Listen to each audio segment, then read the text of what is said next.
I once saw a bold claim that mixing baking soda and castor oil could transform nearly every health problem. The promise sounded dramatic, 20 life-changing benefits. But curiosity pushed me to check the science before trying anything on my skin or in my body. How sodium bicarbonate affects fat buffers acids on contact. Baking soda is sodium bicarbonate. According to the National Institutes of Health, it acts as an antacid by neutralizing stomach acid. That is why it has been used for temporary relief of heartburn. It does not detox the body. The kidneys and liver already manage that process efficiently. Castor oil is extracted from the seeds of Ricinus communis. Its main active component is ricinoleic acid. Research published in the Journal of Ethnopharmacology describes its mild anti-inflammatory and moisturizing properties when applied topically. The Mayo Clinic notes that castor oil has also been used as a stimulant laxative, but only in specific medical contexts. Effects vary by dose and health status. When I tested a small topical mixture on dry skin, I noticed temporary softness. That makes sense.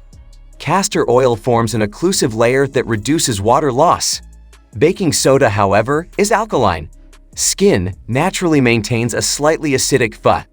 Frequent use of alkaline substances can disrupt the skin barrier. Dermatology literature consistently warns that disturbing skin may increase irritation risk. Moderation matters for everyone. Here are realistic, evidence-supported uses. For occasional heartburn, small amounts of baking soda dissolved in water may provide short-term relief. The NIC cautions against regular long-term use because excess sodium can affect blood pressure and fluid balance. For constipation, castor oil can stimulate bowel movement. It works by increasing intestinal muscle contraction. However, it may cause cramping and should not be used frequently. Watch for cramps or skin irritation.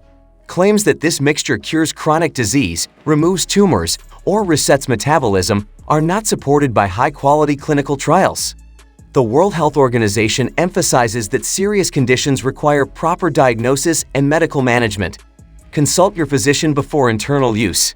Some people should avoid these substances entirely. Individuals with kidney disease, heart conditions, or sodium-restricted diets should be cautious with baking soda. Pregnant individuals should avoid castor oil internally unless medically supervised. From a biochemical perspective, neither ingredient has a mechanism that targets parasites, cancer cells, or systemic inflammation at therapeutic levels when used casually at home.